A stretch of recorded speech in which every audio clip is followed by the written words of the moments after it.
Hi, Travis. Hi, Murr. Hey. Murr. James Murray. Murr from it's Impractical Jokers. I really kind of wanted to be a friend, so I thought I'd just come in and apply for it. Yeah, okay. I thought this is the smaller, the bald one. I thought we were getting I'm not the bigger guy. 5'10". He has the hair. All the guys have hair. Okay. But I'm normal human, average male And we height. can't, okay. All right. Well, hey, you're here, so we'll just kind of jump right in. It was going to be somebody I thought else? it was, well, yeah. It doesn't matter. It doesn't matter. I know. You're here. I so get that a lot. It's okay. It's all right. We'll just kind of move forward. You said it's Murr. Murr, and I think we would be great friends, and I'm hoping that by the end of this, you'll come to say, holy cow, so much better than the other guys that I wish I'd met instead, is what I'm hoping. I wasn't aware there was, it's your parents named you Murr. Well, my parents named yeah, they named me Murr. It's an Irish name. It's common. You go to Ireland, everyone's Murr. I haven't been there, but I've heard. All right. Well, we'll pretend that this was intentional. Okay. So we'll just for me, it was. Okay. Yeah. Well, all right. All right. Well, I commuted. As you know, apparently, this is kind of just my way of interviewing people to be friends of mine. I have such a small group of people that I allow in my life. It's pretty, tight list. And so comes with a lot of great benefits. I'm a big fan. I watch all the episodes. Thank you. I felt we could be friends. Okay. Well, I guess we'll see. Huh? Okay. We'll we see. will. Let me ask you a question so far, Murr. How do you feel like this is starting off? I feel fantastic, but I usually do. Okay. So I was raised with a very positive spirit. So I pretty much always feel great. Not a great So judge of I feel no different with you than I do in my normal life. I just feel really good. Okay. Well, we'll go ahead and dive right in here then, Murr. If we went on a road trip together, okay, what's the song that you would insist would have to be on the radio? Choose a road trip. We're on the road driving on gravel on highways across America. It is "Welcome to the Black Parade" by My Chemical Romance, the best driving song of all time. Okay, well, I'm not familiar. Let's see. When I was a young boy, my father took me into the city to see a marching band. We're gonna need to take it down just a little bit. It's not going well. Okay, it's My Chemical Romance. All right. Lucas Haas is in the video, the actor. Well, let's just move to the next question. Okay. Would you rather fight one? Yes. Oh, there's a further. Yeah, I'm going to keep talking. I'm always going to fight. I'm going to keep talking. Okay. All right. Like the day you stop fighting is the day you stop dying. I'm sorry, there's more. Go ahead. You got to ski. Would you rather fight one horse-sized duck or 100 duck-sized horses? I assume I can't make these my own and raise them and love them and care for them. That's not part of the equation. There's no world in which all possible scenarios, I'm fighting one of these two. These are in this cage. These are in this cage, and they're being released. It's going to be a battle no matter what. In a Thunderdome, there's no way out. I can't embrace them, raise them, teach them, feed them, love them. No mentorship available. That doesn't happen. No. So if I have to fight one of those things, you gotta go in. It doesn't matter. This question, I've heard it before. It always has to be 100 of the smallest things. I can destroy 100 duck-sized horses. I've done it before. I will do it again. Well, that's a very I can't fight interesting a horse-sized duck. Where would I even start? The beak? It's too big. All right. Well, I can't fight that's a your beak. final answer. 100 duck-sized horses. And I stand by it. That's what you're going to do. Is that not what you were hoping for? Look, hey, it's your interview, Murr. Murr, right? Yes. Okay. Well, I mean, I commuted in for this. All right. Next question here. Seafood. Thoughts? Fantastic. Except for scallops that sometimes make me vomit. Okay. Which is why my parents had to sell their Cadillac in the 80s. There's a story to it. I had scallops. Oh, it's also the story that's behind the most embarrassing moment of my life. My high school girlfriend, I was meeting her mother, her grandmother, her great-grandmother the same night, midnight mass on Staten Island, Catholic family, midnight mass, the most important Christmas Eve, most important night of the year. And right before communion, I threw up scallops all over the church, didn't make it out to my aisle, threw up on the people in my aisle, then down the main body of the church, the main aisle of the church, right before people had to go up and walk over that said vomit to receive communion. So fuck scallops. And then what happened? We broke up. I had to get a new sweater too. It was a Christmas sweater. That's the whole story. There was no more. Oh, okay. But so seafood, great scallop. Okay, so that was a really long answer to basically say you don't like scallops. Is what I'm getting at. Okay. If I showed up at your house, Yeah. Wearing- Please don't. But Well- no, I'm sorry. What's the second? yeah, we'll see. Okay. If I showed up at your house wearing Crocs with socks, would you defend me or scold me? Against what and against what? My Would I defend decision. you against Defend my decision to have Crocs and horse-sized socks. duck. Like, what am I defending you against? Just alien invasion. just the judgment Is call. it some kind of bio attack? I feel like you're asking me and then not listening to how I'm You have to responding complete the you. variable. What am I defending Okay. you against? You're defending my decision to make to wear Crocs with socks. I am a strong believer in personal liberties and freedoms, so I will defend your socks and Crocs to possibly the death. Okay. You're right to wear that. Do I agree with it? No, but will I defend it? Yes. Who would win in a fight? Me. Oh, what was the rest of the question? Keep doing that. It's not going to go well. Sorry. Who would win? Who would win in a fight? Sorry. Who would win in a fight? Batman or me? Is this a real question? Seems like a I won't pretty I simple. won't directly say who, but I will say this: it wouldn't be you. There's no way. Well- He's got the utility belt. Okay. Let me see your all right. belt. Stand up for 1 second. Fucking Batman, man. Come on. It's Batman. Batman. Well, you can't do shit with that belt. It's a nice belt. You can't do anything with it. Where's the hook? The grappling hook. All right. This is not going well. We're going to move to the last question, just to get you out of here. What? Yeah, I did commute. Star Wars. What are your thoughts on the most recent films? You mean the Kylo Ren Yes. ones? 1 and 3 were good. Okay. Second one, but 1 and 3 are good. I liked them. I liked the first and the third one. The second one with the Ryan Reynolds one, not the Ryan Reynolds, Ryan Johnson. What's his name? Ryan. He's the director of the movie. Ryan Johnson. I don't know. Ryan Reynolds. I'm not sure. Who's the one from Deadpool? The other one. Yeah, Hugh Jackman. Hugh Jackman. not Ryan Reynolds. Yeah, like Rihanna. The Rihanna made the movie. It was the Rihanna one, the second Star Wars I didn't care for. Okay. But I did like the first and one, the third. Force Awakens, and I did like the third one as well. Okay. What is the best of all of the 9 movies in the canon? You probably think it's Empire Strikes Back. A lot of people do. I go Return of the Jedi. Because I just love the ending with that freaking zapper. He lifts them up and throws them. And I'm like, yes, Well, it's good shit, man. Murr, I have to say, at the beginning, I was not very confident in your chances. My wife said the same thing at the altar. Started off pretty weak. This is her vows. Just verbatim. It's her vows. But you finished strong. Yes. With Return of the Jedi as your favorite one. So Yes! welcome. Welcome to the Yes! friendship I'm in! circle, Murr. Thank God, because the train's not for another hour. So that's good. Well, listen, dude, thanks for doing this, man. I appreciate you for coming on. Well, let's do this, dude. Let's go back in time and go back to, let's call it 10-year-old James Murray. Tell me, what was life like? Set the scene. Where were you? Stuff like that. I'll show you Okay. what life was like. 10 years old, 10 years specifically? old. 10 years old. Okay. So 10-year Murr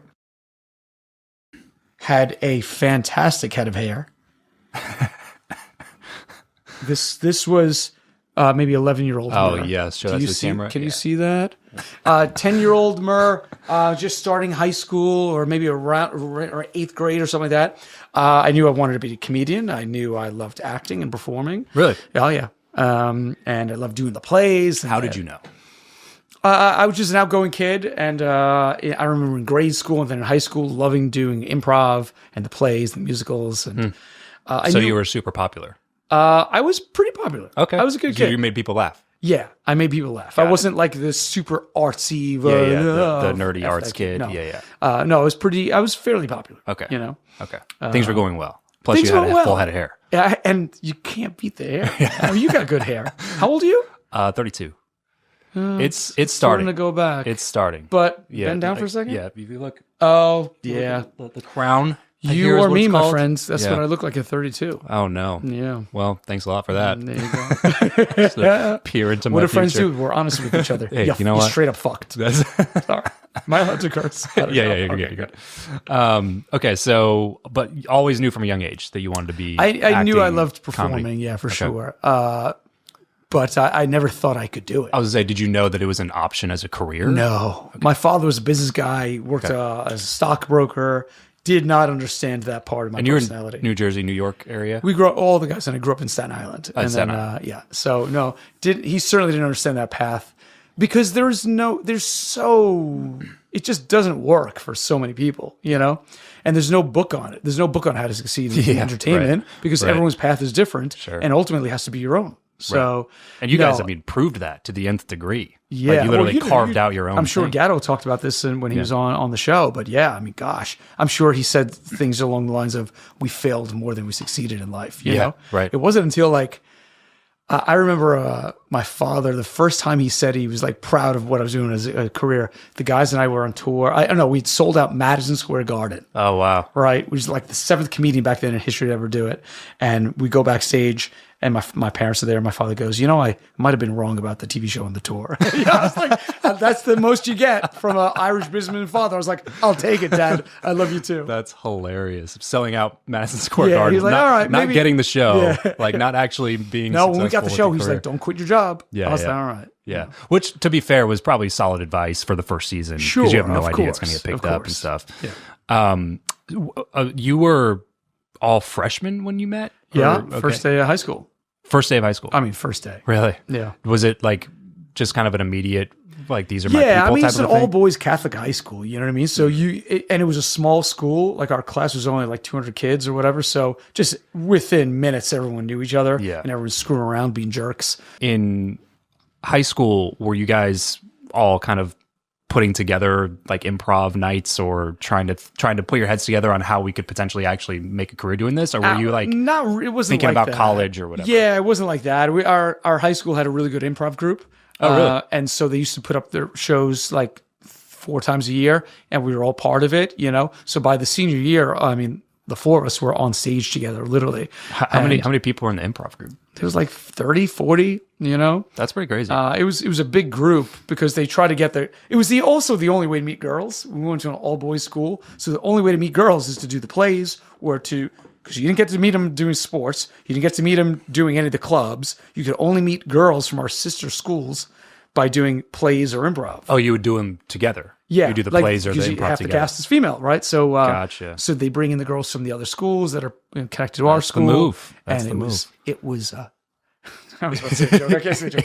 It was on. I'll leave it like that. I was going to say something else. Yeah.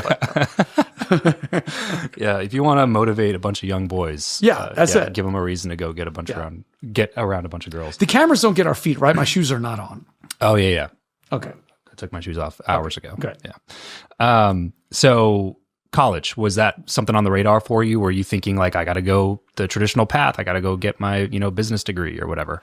Yeah, I went to Georgetown. I loved it. It was a great school. They had no real comedy program, theater program. It was all very kind of grassroots. But when we were at school, a bunch of friends and I started the improv group that is still running there today. Oh, no way. And it was kind of an auspicious time. In our group, or in the group that we created was Mike Birbiglia, the comedian, Nick Kroll, the comedian. These are the people that have come through there since you were there, or these Birbiglia are was people in that my were there? group directly. Really? Nick was the year after me. That's so funny. But we were all in plays and everything together. And then in the other theater company was Bradley Cooper, believe it or not. Wow. So the day I graduated, I'm getting ready to graduate college, and I knew I wanted to do comedy, knew I wanted to get into movies and TV, what have you. What did you go to college for? There was no theater or TV major, so I went for English with a degree in marketing as well. Oh, okay. And so I'm getting close to graduating. I sit down with my college advisor. And I said, Professor, I want to go into TV, movies, comedy, whatever. He goes, well, listen, you want to be on TV, you want to be famous, you got to change 3 things about yourself. I was like, okay, tell me, wise sage. Yeah. What do I have to change? He goes, first, your voice has to be much deeper. It's way too high pitched. I used to have a higher pitched voice. It's deepened as life has taken its toll. Right. So I was like, okay, I can work on that. He goes, second, you need to be much more muscular. You're too skinny. I was like 80 pounds. Now I'm like 95 pounds. Right. I was like, okay, I can try to work out, whatever. And he goes, and third, you need to be taller. And I said, are you just trying to tell me that I can't? Basically, he's describing Bradley Cooper to me, Yeah, right? right. He was also the advisor. I was like, you son of a bitch. I'll never be Cooper. So that's hilarious. I was like, how do I get taller? What are your thoughts? Oh man, well he's the guy with the answers. That's it. And now he's advisors. Dead. So how did counselors. his advice go? Yeah, he died. not great for him. He died. Yeah, well, tragic. It was a airplane. He got hit by an airplane as it took off. He was standing at the end of a runway. I'm sorry, this is not true.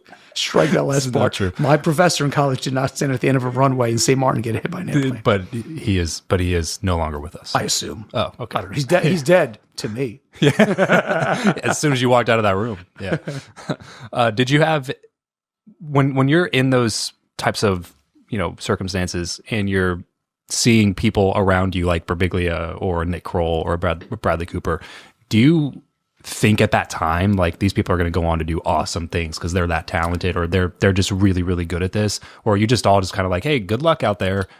It wasn't like that. When you're in an improv or sketch comedy group in college, it's kind of like, everyone doing stuff together to just do comedy. I knew Birbiglia would succeed. Gosh, he's super funny, but also very committed to comedy and to the craft. And I don't think I ever met anybody that works harder than him. Yeah. We'd be in the improv or sketch comedy, and he'd be doing open night mics in college in DC when none of us were doing that, really committed to it. And it's just a lot of the business is just waiting out your competition or just not stopping no matter what, So, and I knew Kroll was hysterically funny. So, yeah, that Big Mouth, that show they did with great. John Mulaney's so good. Yep.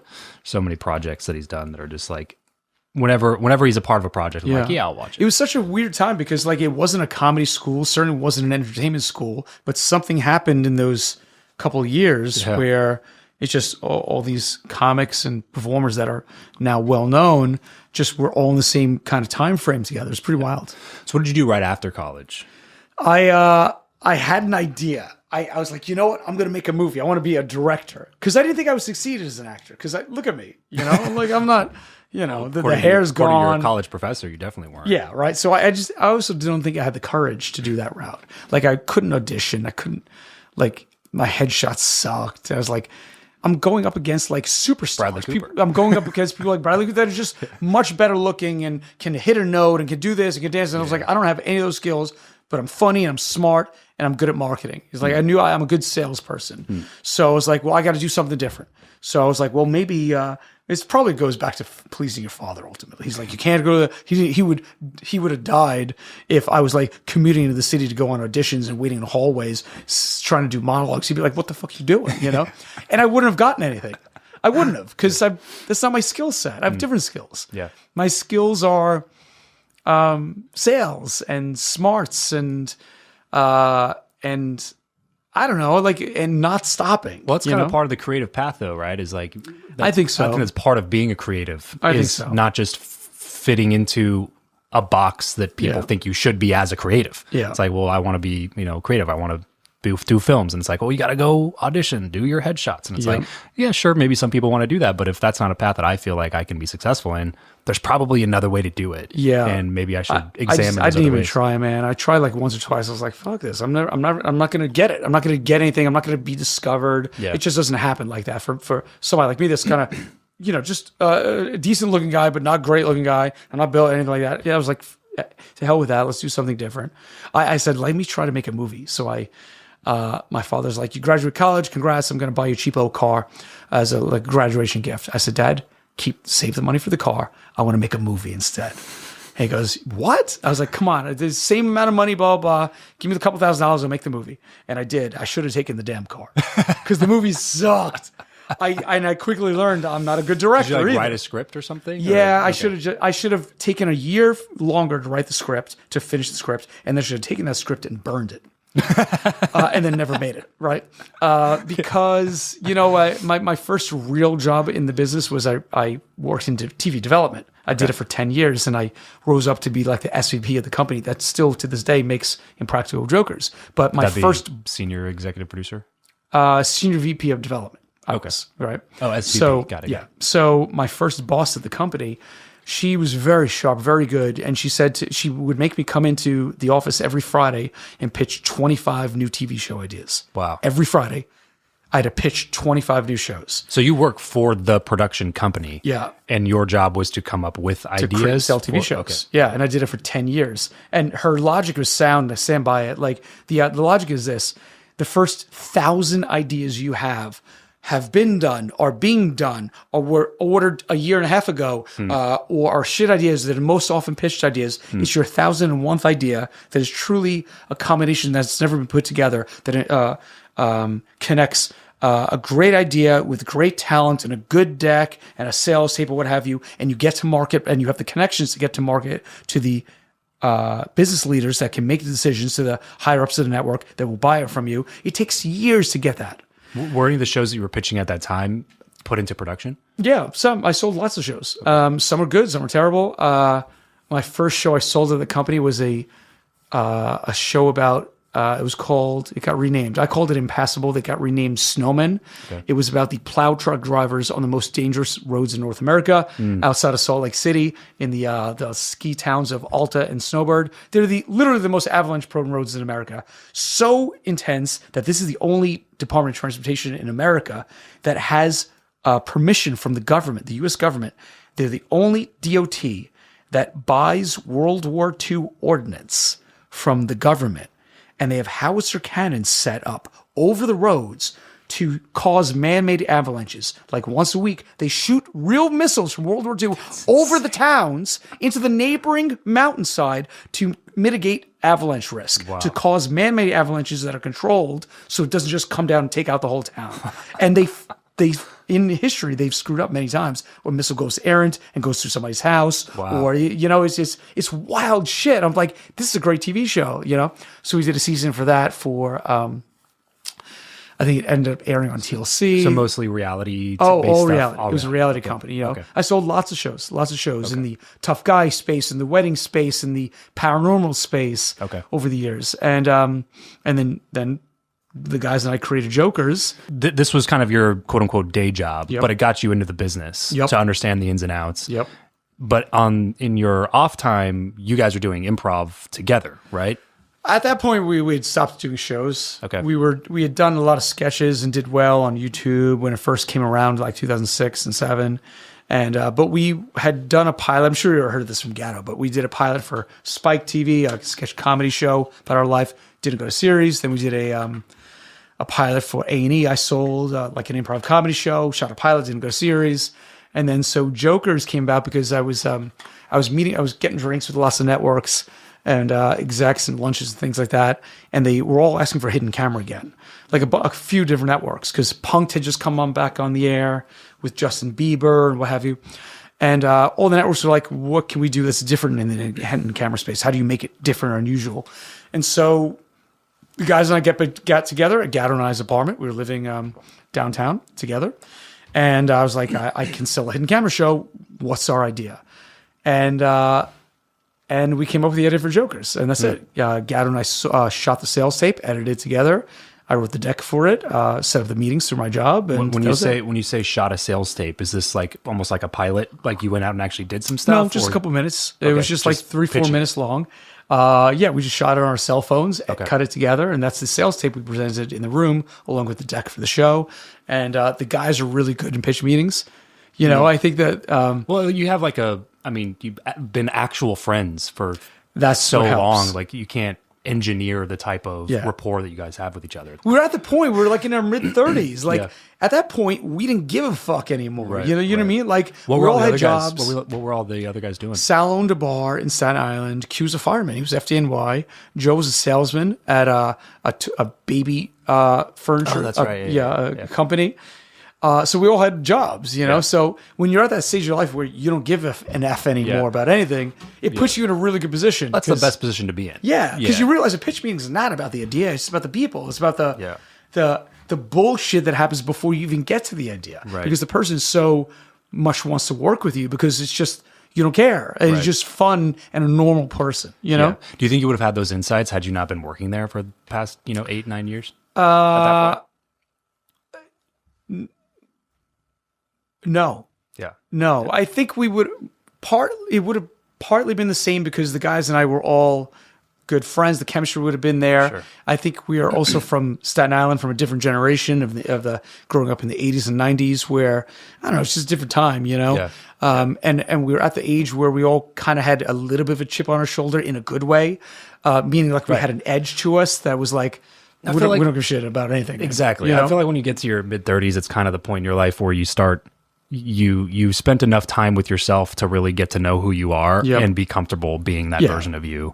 In your 20s, you're just kind of still worried about what everybody else thinks, and you're still like playing these status games and everything. And then like you kind of get to a point where you're like, this is me. You have good eyebrows, by the way. Hey, thank you. You're welcome. I got to get mine done tomorrow. Yeah. Like tweezed or something? Threaded. Yeah, I've had to tweeze the middle of my eyebrows since I was like 12. Really? I did not. Literally since I was in 7th grade. If I did not, I would have like a very thick and a luscious well unibrow. shorn beard. Is that a word? Shorn. I did get it shorn right before I came out here. So Who's your shorn guy? my shorner? Yeah. Who's your shornista? Yeah, I did. I did get it shorned by my by my. I just my barber. I'm half Sicilian, so I just I grow hair everywhere in my body except where I want. So I just it's so thick. I just lay down on the lawn and the landscaper just mows right over me. Yeah, that makes a lot of sense. My nickname in high school basketball, when I was a freshman, I was on JV and varsity, and so the varsity guys nicknamed me Chewbacca because my legs and my arms. You keep the chest. I see that little wisp. Yeah, twist, it comes out, but like I said, my barber she trims me up here and the the hair that grows down my the back of my neck for some reason, and then she trims me up here too. Yeah. If she didn't, my chest hair would connect to my neck hair. I mean, it would just be like one big beard chest hair. Mine would be the same conglomerate. thing. Murr nipples hair. There was a punishment on saved Jokers. Google shirt There was a punishment on Jokers where they made me grow. They made me shave my entire chest. I keep it very tight now, but back then I had a lot of hair on my chest. They made me shave my entire chest except for a circle around my nipples for like 3 months, and this is what it looked like on television. That's fantastic. I don't think I saw that one. Real husky, real husky bra there. Okay, so let's see. Improv finally saw the show. Yeah. Was it like normal for people who were working there to just pitch like, "Hey, me and my buddies want to do something"? No. That had to be like pretty like they had to be somewhat skeptical going into that meeting. No way. Yeah, it was the to my boss's credit back then. He was the kind of guy that it was like him and I have kindred spirits. You know, he was the kind of guy that was like, I don't give a fuck what you're selling as long as you're selling. You know what I mean? Yeah. As long as it's producible and we can make it under a certain budget, whatever. I can't sell something that I can't make, right? Yeah. So as long as we can make it and you can sell it, sell whatever you want. Okay. And then I waited and it got to the point in my career there where he was just supportive of everything I was doing. It's like, do it. Like, and kind of like when the shackles were unleashed is when we sold Jokers, and then it just took off. And he was really supportive. Was Jokers the most successful show you ever sold? Oh yeah, compared to any of the other ones. And probably in the company's history too. But the company also did like Say Yes to the Rest Atlanta, which I think is still running on TV. Okay. It's probably the same amount of time, like 15 years. So this is an independent production company. And essentially when you pitch the idea to them, they go, okay, this is good enough to fund at that point, first season. At that point, I was running development. I didn't need to get permission to pitch it. Okay. So I kind of... So they develop the maybe first episode or something, and then you go pitch it to a network, or how does that work? We shot the sales tape. I set up the meetings. I didn't have to run it by anybody. I set up the meetings with networks. Oh, okay, got it. And pitched it with the guys. We went to I think we only pitched it 3 places. Okay. We pitched it to Comedy Central, MTV, and TrueTV. And MTV and TrueTV bid for it immediately. Okay. Comedy Central passed. Their loss. You know, it is what it is. And then we did went the distance with both networks. The deals were the same, but MTV didn't want us on the show. We were too old for MTV. They wanted the show, but not us. They wanted to recast us, and they wanted to make it into a game show. Meaning like 5 days a week, there'd be a new episode, and contestants are competing in a hidden camera challenge, what have you. On paper, the money was the same for both deals, but TrueTV's the head of the development there said to us, she goes, "I will make you guys the face of this network if you sign with us." She's a person of her word. And the MTV on paper, even though it was the same amount of money, could have been potentially a bigger deal because they wanted the show to be a game show 5 days a week. And when you sell a game show, they don't order like 10 episodes of a game show. They order 50 episodes at a time. Wow. Or 100 episodes. So on paper, when you look at the two, you're like, shit. The guys are like, we got to go MTV. We could still do our jobs, live our lives, and that just the show goes. It could last 5 years of a game show. You make 500 episodes. Right. It'd be amazing. We just get a check in the mail. Right. And I was like, I'm telling you, TrueTV is the way to go, because if this one works, it changes the course of our life. Right. That one is just a check arriving in the mail. It won't change anything. We're still in our lives. This one could change our lives. So I remember I drove out to Staten Island. Q was a fireman at the time. I drove to his firehouse and I had the deal for TrueTV, and I put it down on the hood of the car and it's like, buddy, you got to trust me. If this one works, it'll change our lives. And then we signed with TrueTV, and there you go. That was a long time ago. Yeah, no kidding. 15 years ago. At what point did you realize that the show was actually going to work? Because like there's still a lot of question marks from the point of like, okay, well, let's do it, to the point of we're actually on TV, to the point of now you get a second season, but we're not even sure the second season is going to mean that there's a third season. Like at what point are you thinking like, I think this is gold. I think this is actually going to go somewhere. I don't think we really knew what the show was until we were editing the pilot. We were on set filming the pilot. We were doing different challenges, what have you. And then we filmed at Costco. The showrunner of the pilot knew somebody that was a big wig at Costco, and the guy let us film it at Costco in the Bronx. In Harlem. The Costco and the FDR. I'm not from here. Oh, you're right. Never mind. Anyways, we filmed it at Costco. The guy ended up getting fired because of it, because he didn't get corporate permission. But we already aired on TV. When Costco saw it on TV, they're like, "What the hell? We didn't give you permission." And the guy gave you permission to torture he signed our the paper. customers. He was like the manager, the one there, but he never got corporate permission, so he got fired. I feel so bad. If you're out there, sir, I'm sorry. And I think they revoked our Costco memberships too. I seriously just have a lifetime ban from Costco. Yeah. I think we Club got banned. So, anyways, we filmed at Costco, and I remember that day on set when it was the first time we were wearing the earpiece and telling each other what to say or do. And it just was electric and lightning in a bottle. Yeah. And we ended that day, and the four of us turned to each other like, that's the show. That's it. We were already halfway through filming the pilot. We're like, what we just did, that's the TV show. Like we didn't even know what we sold it. Didn't really know what it was. Yeah. I wrote the deck for it, but I just thought it was a dare show. I didn't realize the format. And, Yeah. So you figured that out pretty early on. Yeah. That this is, I think we got something here. Yeah.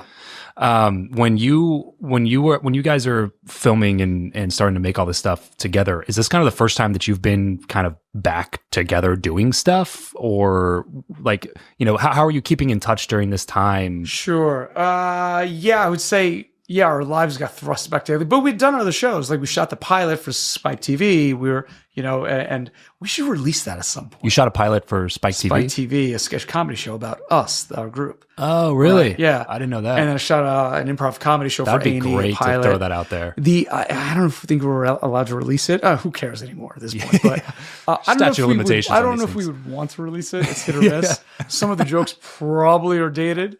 I know for a fact they're dated. Yeah. But then Spike TV gave us like $100,000 to shoot a pilot. They wanted like a 20-minute pilot. We're like, okay, we'll go do it. We spent like $40,000 or $50,000 of their money just to rent a DeLorean for a week. Isn't that crazy? We just wanted to be in a DeLorean. So we rented a DeLorean. We wrote a sketch around it to justify it. And we just were rolling around Staten Island in a DeLorean. That's hilarious. We blew half their money on a DeLorean. Which is why most TV shows don't ever get made. Okay, so now it's turned into, obviously, a massive, massive show. You guys were selling out stadiums and going on tour. What was kind of the most unexpected benefit that you've gotten from all of this? Like something you just didn't see coming? Good question. Something I didn't see coming. I have a different point of view than the other guys because I worked in TV development first. So like one of our shows was Say Yes to the Dress Atlanta, and I saw what happened to their business because of the TV show, right? So in non-scripted TV, you don't really get paid a lot, especially in the first couple of seasons unless it really takes off, then you can start making good money. But the first few seasons, there were production assistants, PAs on the set that were making more money than us as on-screen talent and EPs on the show and writers on the show. Wow. And their production assistants making more money than we were every episode. It would shock you how much we made. I think we made $1,750 per episode of television. Wow. Think about that. That's pretty crazy. $1,750 per episode of television. Yeah, like Q being a fireman probably took a pay cut to make the show. It's batshit crazy when you think about those numbers, It's crazy. It's crazy. That is per week. That's what you do the math. Hold on. Let's do the math. Oh, I was like, hey Siri, what's 1,750 divided by 4? Hey Siri, divide 437.50 by 2. So after taxes, we're taking home $218. That's insane. A week to be producer, writer, and on-screen talent. On-screen talent on a TV show. So for the first 2 full seasons. Per day, per day. I remember at the end of season 1, the president of the network refused to give us a raise. He said, I'll give you a raise. Here's what we're going to do. We're going to focus group the 4 of you. Whoever the audience is likes the least, we're going to fire that guy and split his salary among the 3 remaining guys. I was like, God. So it shows you the world of TV. Yeah, but what I did see back then was what happened to the bridal shop in Atlanta that was the center of that show. Their business exploded. Yeah. They didn't get paid much on the TV, but their business exploded. Their name exploded. They started touring the country, with their name and lecturing around the country. And so I saw that happen to their company, and I saw it happen to the Kleinfeld here in New York, the bridal company. And just in success, you can magnify that one mothership thing. It's the commodity of attention. Yes, of course. Yeah. So we were able to then spin it into the tour and then other TV shows. So Impractical Jokers, but Impractical Jokers is one of 3 TV shows we have currently on TV. We have that. We have Inside Jokes, and then we have After Party, which comes on afterward, like a talk show. And then we also sold a sketch comedy show called Jokers Wild. Then we did a game show for 3 seasons on TBS called The Misery Index. And then we tour a lot. And then I write books outside of the TV show. I've gotten 9 thrillers out now. All this happened because we keep building and building and building. Gatto has a book out now too. And Sal's on a solo tour. I do a solo tour. Q does his podcast. It's just all amplifications from the mothership, the flagship show. Writing 9 thrillers is insane, man. You brought the most recent one. I did. I got it. In case I don't know if it came up, so I brought it just in case. Please. It's a serial killer thriller called You Better Watch Out. Comes out in movie theaters end of 2026. Which is awesome. Congrats on that. Thank you. I saw that. That's super cool, man. It's kind of full circle, right? Like you wrote a script when you just out of college and your dad funded it and it was terrible. But now you're back in the saddle. That's it. With your 9th thriller being. Did you also adapt it to the screenplay? Yeah, my buddy McLean and myself and my other co-writer adapted it, and then we adapted Don't Move, our 7th thriller. Don't Move comes out this year in theaters. We shot it a few months ago. It's got a killer cast. It's T-Pain's in it, Russ the Rapper, Q's in it, Rob Riggle's in it, Lindsay Fonseca. Rob it's just is so a good. killer cast. I love Rob Riggle. Yeah, he's a great guy. Anytime I see Rob Riggle in something, like he always just, he has a way of just like making additional characters awesome. Yeah. You know what I mean? Like whether it's in The Hangover or it's, Wedding Crashers, it's like whatever spot he has, just like, God, his scenes are so good. Yeah. He was like, it was surprising. It's a weird feeling because the movie is better than the book. And I wrote the book and I adapted the screenplay, but then we shot the movie and I helped put the whole cast together of like people that are Tom Cavanaugh's in the movie. So many great actors, right? Yeah. Who was a huge fan of The Flash, of course, and Ed, the TV show when I was younger. But what they added to it was heart. And you care about these characters, especially when they die, because they're all going to die, Yeah. And I'm like, when I wrote the book, a lot of times these thrillers, they die, the characters die, and it's just like in horrific ways, and it's just they're fodder to be taken down. But the movie, I'm like, holy shit, the movie's terrifying at the beginning. Then it gets really charming and really funny, a lot of because of like Riggle and Kavanaugh, and then it gets really horrific again at the end. Yeah, basically, this kind of horror movie I would watch. Why this particular genre? In addition, because it's so funny because they're just wildly juxtaposed to each other, like comedy versus like thriller horror. I think it's the same thing, man. Okay, so tell me about that. It really is. I'll give you an example. So the line between comedy and horror is so razor thin. So we're on set filming the movie. I was in Kansas City for like 2 months in the fall, and McLean, who adapted the screenplays, directed the movie, and I'm sitting next to him on set, and occasionally something would happen, or the way an actor would deliver something, the way a shot was framed, the way the action moves in the background, whatever, it would go from horrific to hysterical. And I would lean over, I would whisper in McLean's ear, I was like, got to do it again. He goes, why? It was a perfect take. I was like, can't do it. Cannot use that take. He goes, why? It was perfect. I was like, it's hysterical. It's fucking hysterical.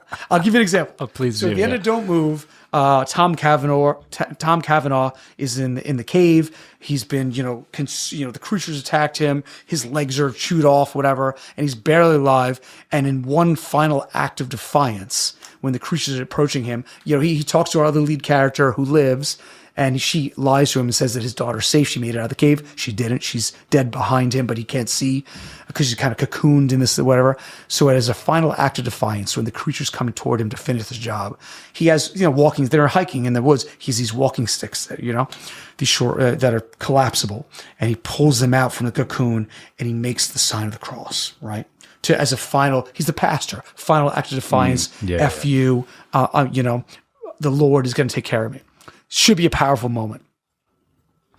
But we rehearsed a few times, and then one of the takes that the director loved and thought he nailed it, he pulls out the things and he goes, the exact line is, do not forsake me, for I will rise. And he goes, I will rise. And he does it in a boom moment, and it's fucking hysterical.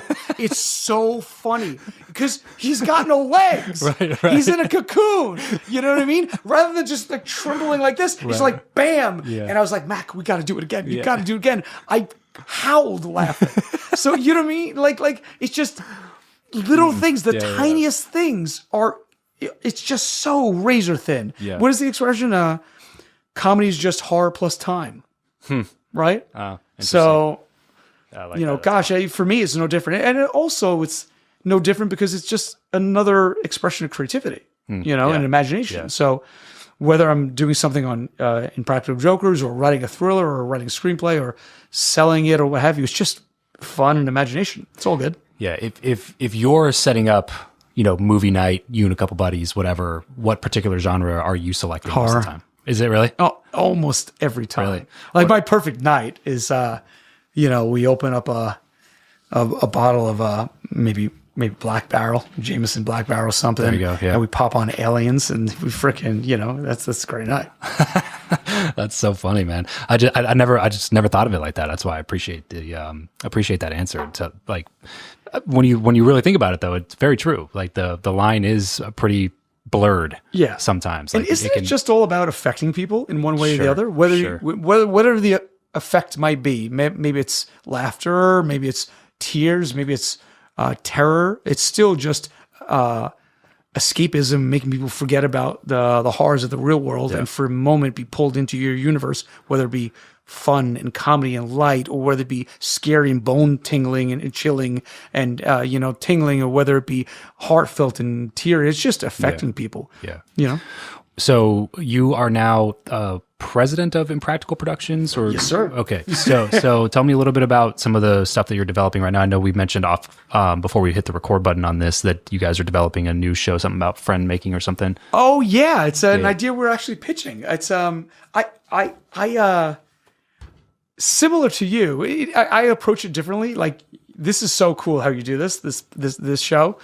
It's a really cool concept. My approach has been different. For years, I've been doing this idea. I've had it in my head for a long time that I should be friends with people, and I get fixated on certain people, and I go after them. Yeah. I've been doing it for years now, right? And the guys know it's become a running joke. It's part of my live tour too. What I do is, because of Impractical Jokers, I feel like I can get away with anything. Like, and I hone in on a certain person. I was like, I should be friends with that person. Yeah. Why are we not friends? And I'm usually drunk when I do it. I'm laughing because this is me. Oh, really? In my head. Yeah. So, and I'm usually drunk when I do it, and I'll drunk message the person, video message the person on social media, a direct message on Instagram or what have you, whatever, and 5 out of 10 times they write back. 3 out of 10 times I get a response, and 2 out of 10 times I get blocked because I don't stop. So I got in my head like a year or two ago that I should be best friends with Isaac Slade, the lead singer of The Fray. How to change your life. I was like, he looks like me. We're both balding. He looks like a good guy. I should be friends with him. And so I kept messaging him again and again and again, usually drunk.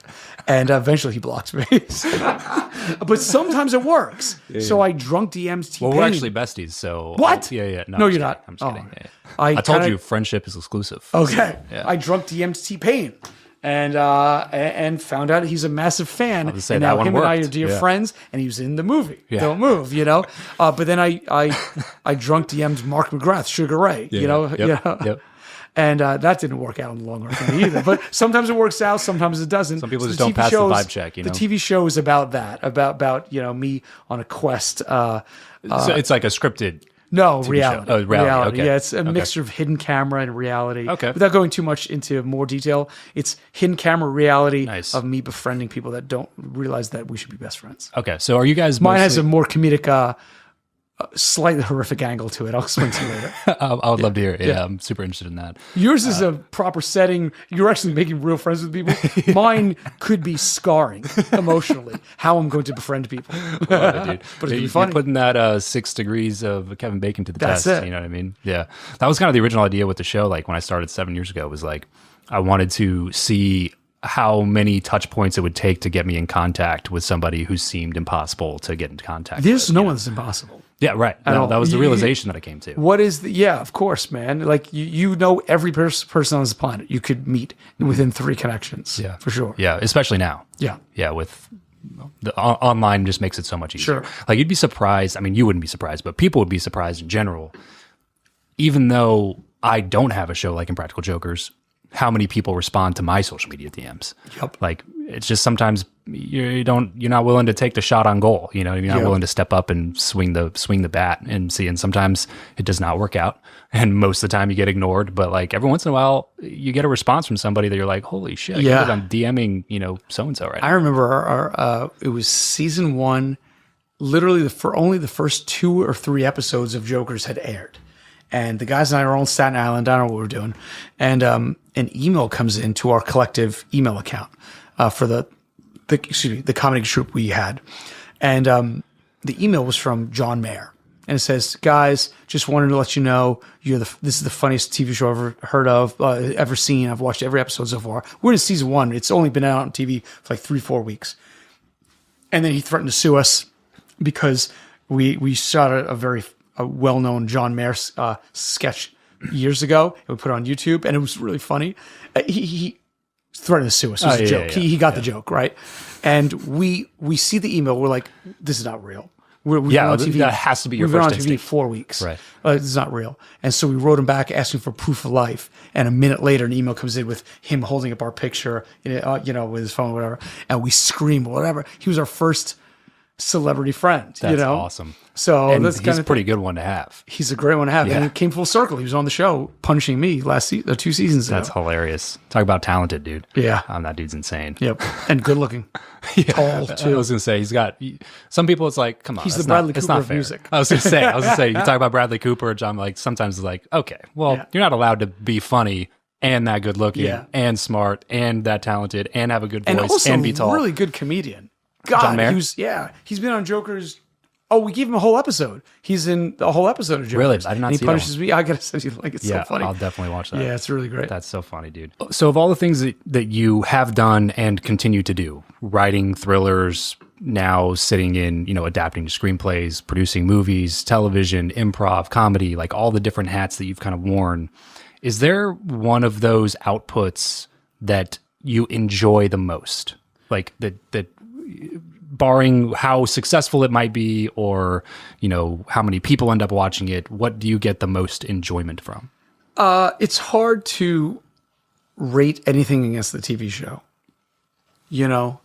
Although I love touring, I really do. I like traveling. I love touring. It can be, some people don't have the tolerance for that much travel. Every city, every day, a different city. I like the pattern of it. And I like interacting with fans a lot. And I have a high tolerance for interacting with a lot of people. Some people don't have that. But it's hard to beat the TV show, man. Yeah. Like even the books, it is a different rush. Like there's, you ever see Back to the Future? Actually, no. Well, I've seen like bits and pieces of it. I've never seen It's the whole over and we're going to watch it right now. Okay. There's a moment when he changes the future and his parents are now awesome in the future.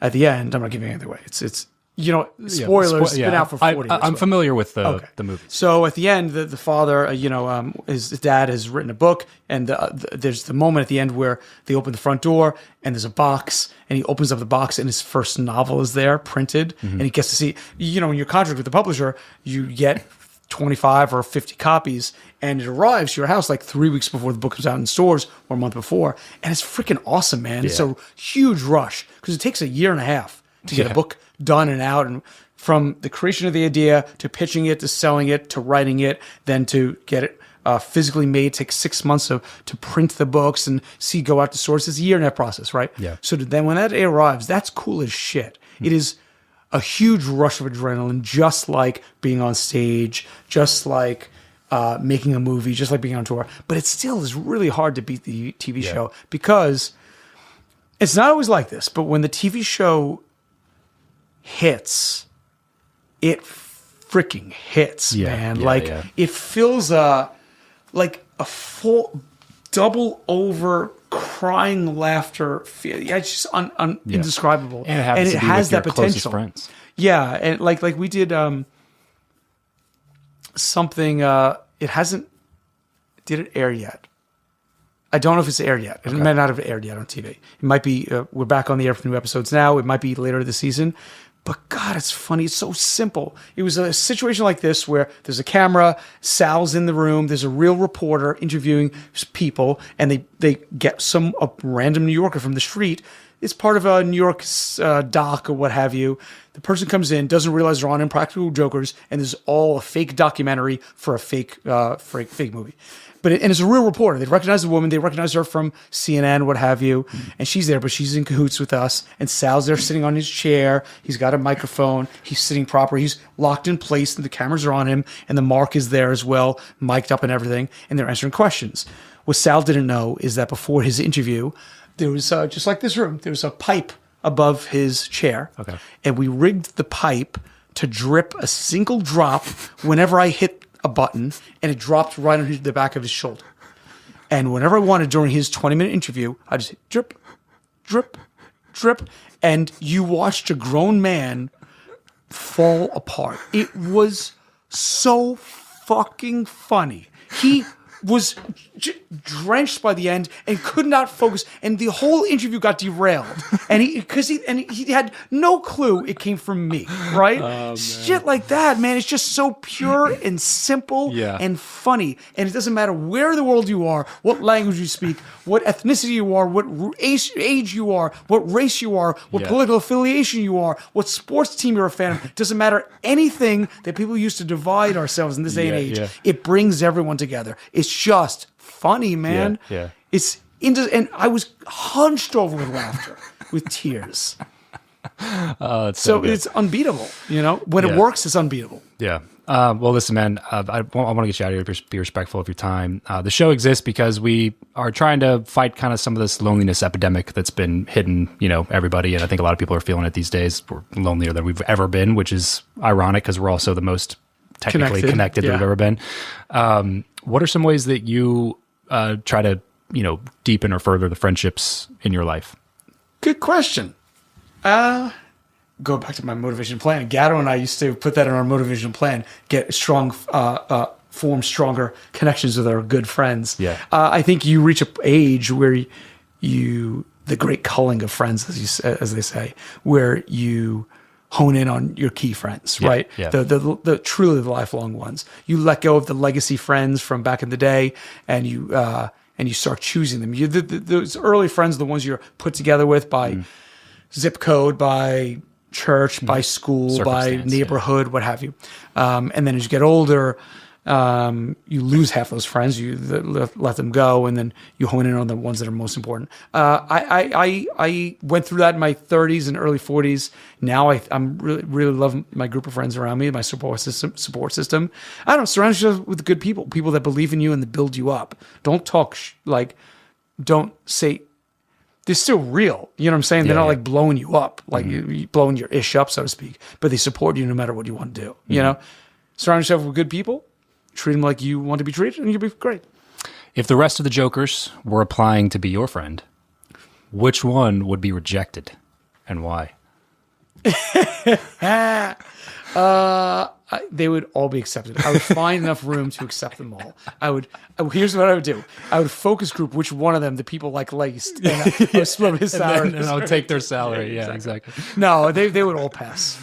Dude, this has been so much fun, Murr. Thanks so much for doing this. Where can people go to learn more about you, find some of the stuff you're working on? You can get any of my novels autographed if you want by going to, JamesMurrayOfficial.com. You can see all of our 9 novels, and I'll autograph it for you. And you're on tour? I'm on tour right now, all over the place. That's MurrLive.com. I'm in all over the place. This weekend I'm in Austin, Texas. Then I'm in Boston, Miami, Raleigh, Ohio, Chicago. I'm all over the place, as are the guys today. So we're easy to find. Just find us on social media. You go to our website, you find it. And then new episodes of Jokers every Thursday night on TBS for the next few months. There you go. And look out for the next movie that's coming out, which is coming out this year, you said, 2025? Don't Move comes out the end of this year, and you better watch out. Comes out at the end of 2026. Congrats on everything, dude. Thanks so much for doing this. Everybody watching, listening, remember to leave every relationship better than you found it. We'll catch you in the next episode. Peace.